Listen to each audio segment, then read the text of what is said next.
Hi, everyone.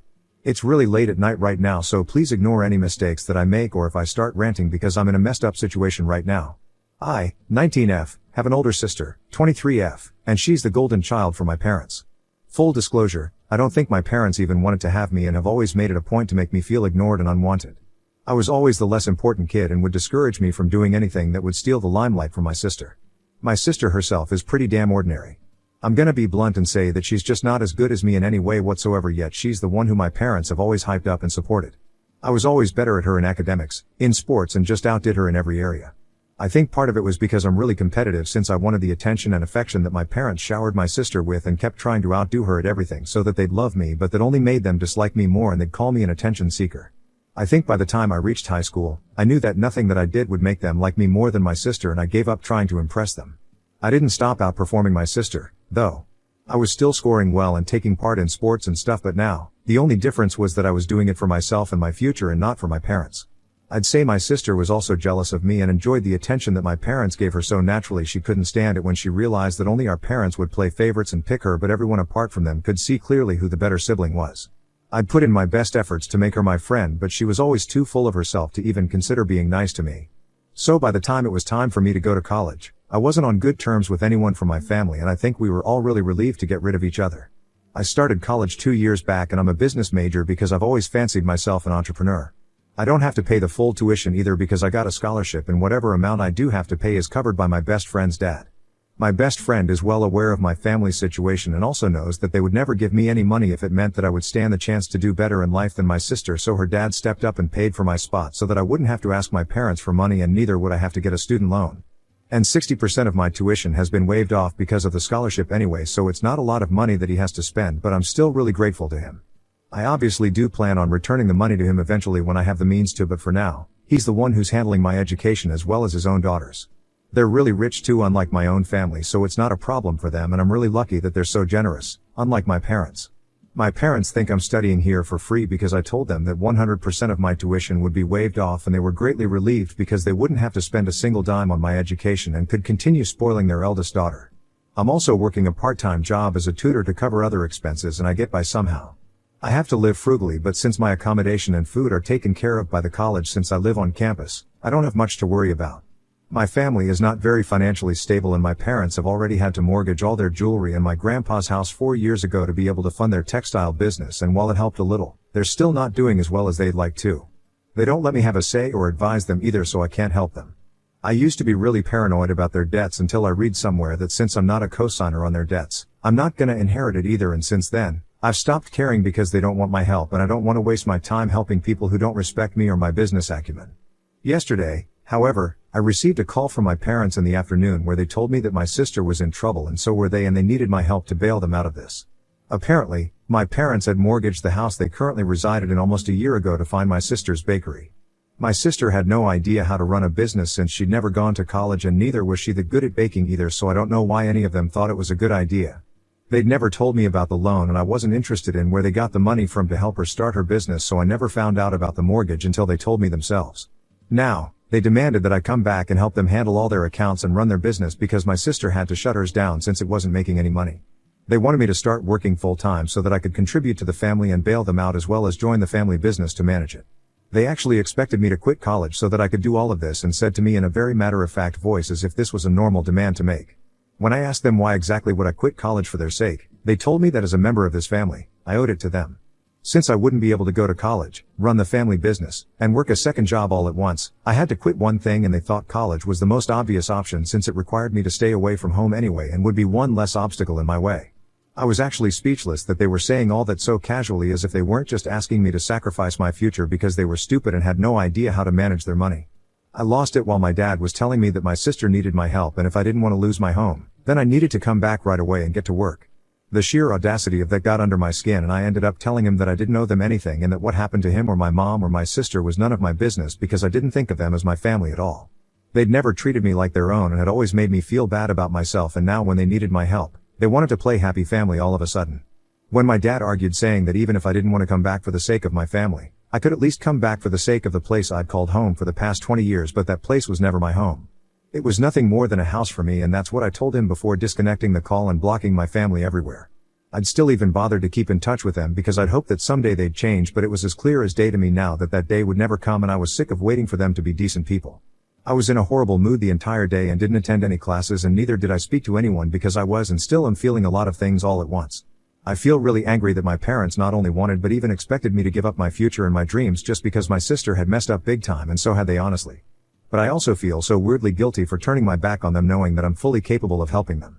I don't know where this guilt is even coming from, and I don't know what to do about this either. It's been a day and I thought I'd feel better eventually, but I still feel like crap. The last time I saw my family was last Christmas and we had a decent time. I didn't enjoy myself, but they weren't picking on me, and my sister was civil to me as well, but now I think it was all an act because they knew that they'd need my help at some point. I just feel so weird and horrible. I haven't spoken to anyone about this, not even my best friend, because I don't even know where to start.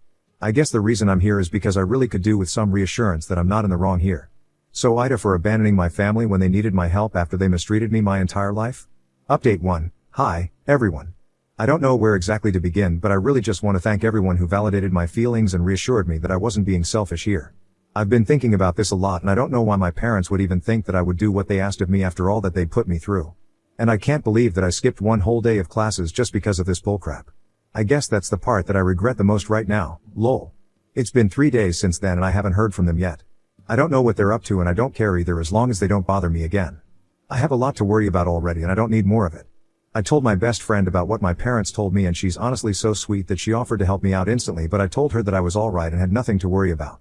The only thing I wanted from her was emotional support and some reassurance that everything would be alright, because honestly, my mental health had just gone for a toss after that day. It's not my family that I'm worried about, but it's myself. I probably won't have a home to go back to once I'm out of college, and even though I know my friends would be willing to help me out, I don't think I want to constantly have to rely on my friends. I have to work twice as hard now to make sure that I graduate top of my class and land a well-paying job as soon as I'm out of college, because I really can't afford to slack off right now. I've been driving myself nuts with anxiety about the future, and I can't get myself to stop, even though I know I can't really control what's going to happen, and all I can do is give my best. I just wish my family wasn't awful like this. Update 2. So my family showed up at college today and I was shocked that they'd even had the audacity to turn up here after what they'd done. They said that they wanted to take me out for lunch and discuss certain things with me. We were in the lobby and I didn't want to have a dramatic showdown in front of all my friends, so I agreed to go with them, just so that they'd leave me alone. I didn't trust them though, so I said that I'd choose the place, and I picked a diner that I usually went to whenever I felt like having something other than the food from the cafeteria. The owners knew me really well, so I knew that I'd count on them to help me out if my family tried anything funny. When I went there, I did see the man who owned the restaurant as well working at the counter, so I knew I was safe, and I even waved at him to let him know I was there. Once we were sitting, they told me to order some food, but I refused to because I just didn't feel like eating with them and I'd rather go hungry, but they insisted, so I ordered a lemonade but no food. They ordered full meals for themselves, and while we waited for the food to come, they got to the purpose of their little visit and told me that they were there to talk about the financial crisis they were facing, which I already knew. Once again, they told me to reconsider what they'd asked me earlier, and once again, I had to tell them that I wasn't quitting college to help them with all their loans because they hadn't consulted me or included me in the discussions before making those decisions, so now it wasn't my responsibility anymore. My sister got agitated and started accusing me of being jealous of her, which is why I was refusing to help them out, which was laughable since she literally had nothing that could make me feel jealous. She was the one who'd always been insecure because of me and not the other way around. Speaking of, a lot of you said that I sounded bitter and resentful while talking about my sister in the first post, and I just want to touch on that before I continue. So yes, I most certainly did sound that way, and it's because I am bitter and resentful. She was always favored over me even though she never did anything to deserve the preferential treatment, and I was always pushed aside because of her. I think anyone else in my place would have felt the same way. But anyway, my mother managed to shush my sister, and then came the emotional blackmail. My parents started talking about how the only reason I was even able to go to college was because they educated me and made sure that I had everything I needed to cinch a spot in a good college once it was time. That was the bare minimum that they could have done for a child that they chose to bring into the world, and let's not forget that what they were saying was required by the law, so it's not as if they were doing me a favor. I told them that I wasn't doing anything for them and that was my final decision, so they might as well go back home and leave me alone. I told them that if they came back here then I'd report them to security and the cops as well. My dad got really mad and almost looked like he was going to yell at me right there, but my mom stopped him and gave me a nasty and disgusted look before saying that they were ashamed of me and that I was nothing but a disappointment to them. Then they left without even waiting for the food they'd ordered, and of course, they didn't even pay for it. When I asked them about it, my sister was the only one who looked back and said that I could pay for it since this place was my choice anyway, and then walked out smiling smugly. I was really upset, and even though I'd tried my very best to hold it together for these past few days, I just couldn't anymore. My parents and sister were just the worst, and it was clear now that they would leave no stone unturned to make me feel like crap about myself. I was devastated, and I hate to admit it, but my mom's words really stung. They'd called me a disappointment just because I refused to be trampled over by them. I tried to push down my feelings, but I couldn't anymore, and after they left, I broke down in the diner itself, and it wasn't even silent tears but a full-blown breakdown. It was really embarrassing, but I just couldn't stop myself, and the tears just kept coming while I hiccuped, and in a few seconds, everyone there was looking at me. I tried to get up and leave, but the owner's wife, who also knew me, came by my booth, grabbed my arm, and led me behind the counter, and I let her because I just didn't know what else to do. She and her husband sat with me, consoled me, and made sure that I stopped crying.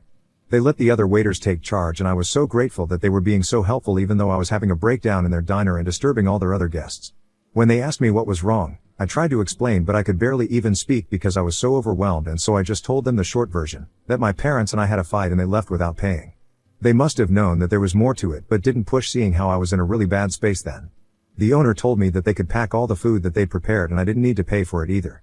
Of course, I'm gonna pay them back because it was a crapload of food, but I'm really thankful that they didn't bother me about it and even called a cab for me to send me back to college and paid for that out of their own pockets.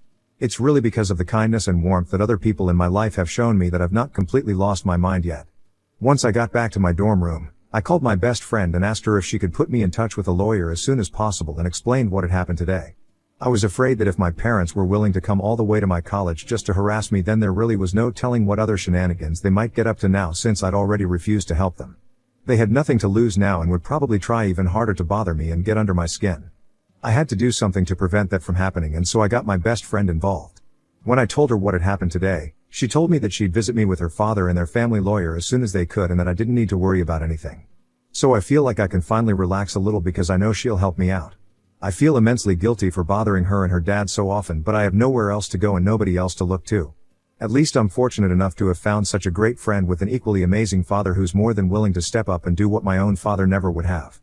I really can't wait to see them tomorrow because my best friend's presence is enough to calm me down. She's been my friend since kindergarten and knows me better than anyone and is aware of how much I struggle with anxiety, so she always tries to keep me relaxed. She's like my own personal anxiety pill, and I love her the most. Her dad is just like her and is literally the best example of what a father should be like.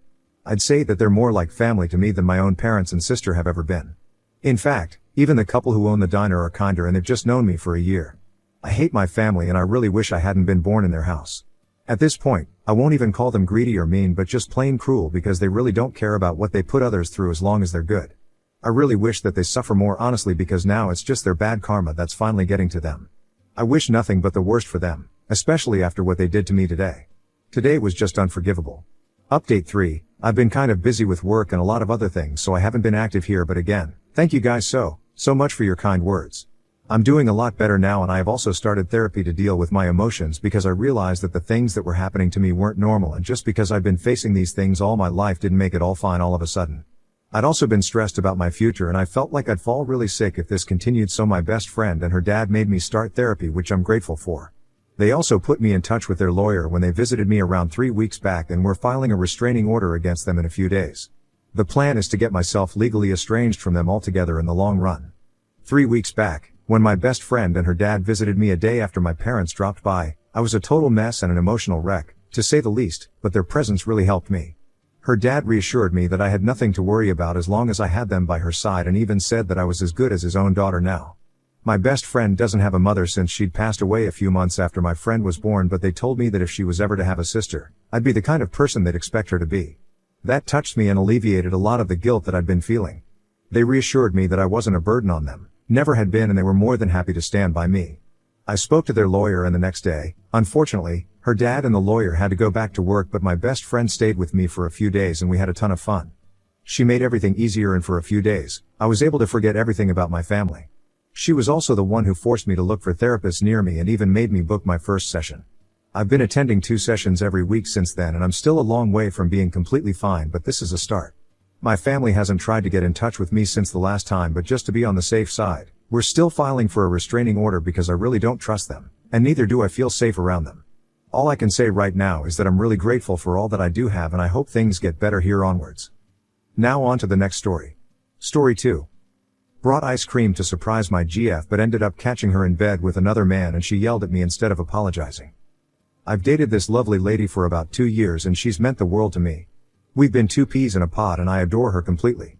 We've always had our week or weekend plans committed because we tend to travel quite a bit, so having these plans cemented is an important detail due to the arrangements I make for an outing. Well, several months ago she canceled on me for a weekend trip. It was sudden and caught me off guard, but life happens. She had decided to go to a party with her friends. No big deal, and I told her I would pick her up at whatever time she called. I wished her a good time and counted on hearing at the end of the night. The end of the night comes, and instead of a come pick up my drunk self, I got an I'm going to stay the night with my friend here. I was fine with this and said to rest up and have a nice night. When we finally meet up again a week later, something was off. My spider sense was tingling and she was looking everywhere but at my face while we were having dinner. I asked her if she was feeling okay or if there was something I could help with, and she said no, and that she just wants to go home. Something was clearly bothering her, but it was a secret and nothing I could say or do was going to let that secret out. Over the next several weeks, more plans of ours were cancelled and were replaced with her going to her friends to hang out for drinks. I actually tried to invite myself along to one of these excursions, but she insisted that I was going to be bored and to find something else to keep myself occupied. This puts me on full alert. It bothered me quite a bit because this had been happening often lately. I don't know what the next level of having a spider sense tingle is. But I was definitely on that next level. A week or so later she bails on our plans again for our Saturday. She tells me she's hanging out with her drinking friend at the farmer's market and maybe her and I can get together later that night. Well, shucks. It takes me 10 minutes to get to the market and I decide that I should put on my investigation hat and see what's going on. I do not tell her I'm on my way. Upon arrival to the market, I take a look around and I can't find this girl. I look everywhere. I sent her a message saying, hey, I happen to be at the market too. Where are you? My phone blows up with all kinds of questions. Where did you park? What direction are you in? What shop are you by? I gave her the details, and 10 minutes later she's standing in front of me. With perfume on. She never wears perfume. I ask where her friends are as it would be good to say hi, and she tells me that her friends all left to get lunch. My question, dear Reddit, is how do I get to the bottom of this? What do I ask her? Am I imagining things or is something up? Am I reading things that aren't there? Update. First off, I want to say thanks to the advice everyone had given. There were a few thoughts that resonated that I appreciate. Secondly, get your popcorn. I know we all like a good story, and this is somewhat therapeutic for me. This all happened a few days ago and it took me a bit to digest everything. Quite a bit of advice was around direct confrontation and asking her what the heck was going on. After numerous ignored phone calls and text messages, she finally decided to pick up her phone. She apologized and said her phone died and she didn't realize it until it was too late. I started in right away with that she had previously sent me a message nonchalantly that she just wasn't feeling it between us. After that message, we talked and she said she was just feeling stressed and was taking it out on me. Understandable. Stress happens. So my next question was this: your friend had told me that you were seeing someone else. What's going on? Do you want to break up? Her answer? What? WHO said that? Oh my god. Who said that? Oh my gosh, I'm so tired of all these rumors about me. Who said that? She went on like this for quite a while. What struck me was that she was more concerned about someone ratting her out than the accusations. She assured me over and over that no, she did not want to break up, and then started making me feel awful that I would make these statements towards her. Didn't I know how she felt about me? That I was saying this made her feel like I didn't trust her. I suddenly felt like the worst person in the world. She also pleaded with me to give up who it was that said this, but I wasn't budging on that. In the end, she said she was having an emotional, stressful day and just wanted to relax and we would talk later, maybe over the weekend. After taking in the advice from here, I felt like she was misdirecting. I sat there in a mix of feeling like something was amiss, and feeling awful that I just accused my beautiful girlfriend of cheating on me. I felt terrible. I sat for a bit, feeling like I just put this huge crack in our relationship. I love her to pieces. I needed to go apologize. I hopped in my car and drove the hour to her city and decided to get her a quart of her favorite chocolate ice cream on my way there. When I stopped into the shop to pick up this treat, I run right smack into her daughter hanging out with her boyfriend. They are both in college, doing night classes, and just got out of school and wanted a treat. We were chit-chatting and she was going to be staying at her BF for the night, but forgot one of her workbooks and needed to stop at the house real quick to pick it up. After chatting, the daughter's BF took off and we both drove up to my GF house. I pulled into the street because they have assigned parking at her unit. Her daughter actually pulled up behind me instead of her own spot, and when we got out I said, "What's up, neighbor took your spot again?" As we walked up to the door. No.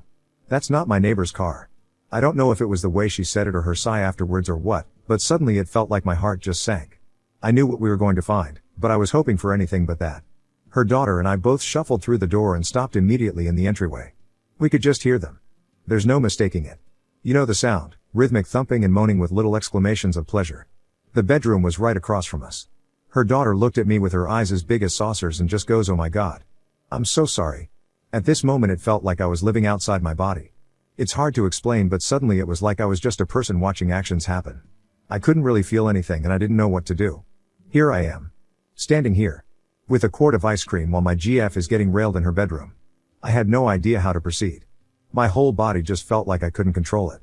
Her daughter suddenly just screams, "Mom." What the F? That sounded like a cross between a banshee wail and a fire truck siren.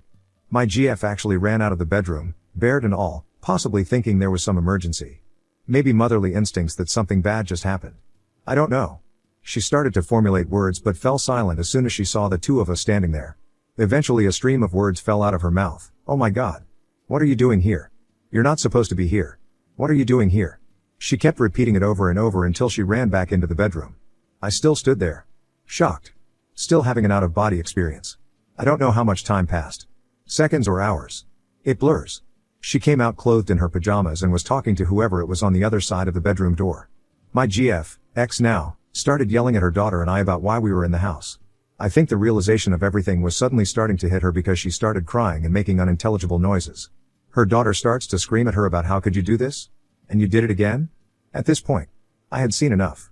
I couldn't even look at her anymore. Everything was numb and my ears felt like they were ringing. My body still wasn't my own. I walked over to her kitchen table and put down the ice cream saying, "I know you get hungry after sex. So here's some ice cream." And walked out the door. She started sobbing. No, but I just kept walking and drove home. That was a few days ago. I didn't go to work the next day. My phone has been blown up. I have not replied. For your reading pleasure, here are some of my favorite messages. If we had spent more time together it wouldn't have happened. It doesn't mean anything. You know that I love you. If you cared anything about us or our relationship you would talk to me. Are you ignoring me? Please, I have lots of pleases. If you cared, we would be able to work this out. It goes on and on. Right now I still feel kinda numb. I just don't understand how or why this happened. I gave this girl and her family so much and my all and it didn't even matter. I provided for them when times were tough and did so much to make our lives good. I know I shouldn't feel this way, but I feel like I don't mean anything or that I can't make someone happy now. It's frustrating. I know I'll get over it in time, but it definitely hurts. I don't understand why or how this could happen. We were so good too. So many questions I want to ask her, but I'm forcing myself to not have contact with her and just going to move on. In retrospect, I wish I kept the ice cream.